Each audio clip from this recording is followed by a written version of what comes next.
Station Ghanpur మాజీ MLA Tatikonda Rajaiah చుట్టూ కనిపించిన వివాదాలు అన్నింటినీ కావు. కడియం శ్రీహర్తో విభేదాలు, సర్పంచ్ నవ్య ఆరోపణలు కారణం ఏదైనా బీఆర్ఎస్ నుంచి టికెట్ దూరం చేశాయి. రైతు సమన్వయ సమితి అధ్యక్షుడిగా కీలక బాధ్యతలు అప్పగించినా బీఆర్ఎస్ అధికారంలోకి రాకపోవడంతో రాజయ్య ఖాళీగా ఉండాల్సి వచ్చింది. దీంతో గులాబీ పార్టీకి రాజీనామా చేసిన ఆయన తిరిగి సొంత గూటికి చేరుకునేందుకు ప్రయత్నాలు ముమ్మరం చేశారు.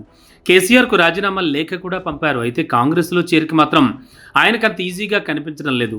స్టేషన్ ఘన్పూర్ కాంగ్రెస్ కేడర్ నుంచి కనిపిస్తోన్న వ్యతిరేకతకు తోడు ఢిల్లీలో కాంగ్రెస్ పెద్దలు కనీసం ఆయన పట్టించుకోకపోవడంతో రాజయ్య రాజకీయ భవిష్యత్ ఏమిటా అనే చర్చ మొదలైంది. చిలిపిరి రాజయ్య ఎటు కాకుండా ఇరుక్కుపోయారు పాపం అంటూ స్టేషన్ ఘన్పూర్ రాజకీయ వర్గాల్లో చర్చ మొదలైంది. బీఆర్ఎస్ పార్టీకి రాజీనామా చేసి కాంగ్రెస్ పార్టీలో చేరాలని భావించిన రాజయ్యకు హస్తం నేతలు హ్యాండ్ ఇస్తున్నారు. ఢిల్లీలో రాజయ్యను కలిసేందుకు కాంగ్రెస్ పెద్దలు మొహం చాటేస్తున్నారని తెలుస్తోంది.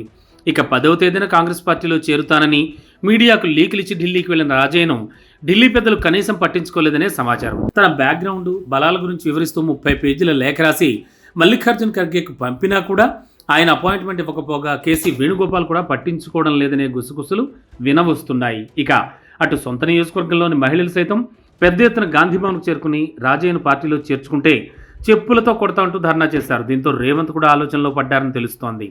రాజయ్య చేరికకు మొదట్లో ఓకే చెప్పిన రేవంత్ సొంత పార్టీలో వస్తున్న నిరసనలను చూసి వెనక్కి తగ్గినట్టుగా ప్రచారం జరుగుతోంది.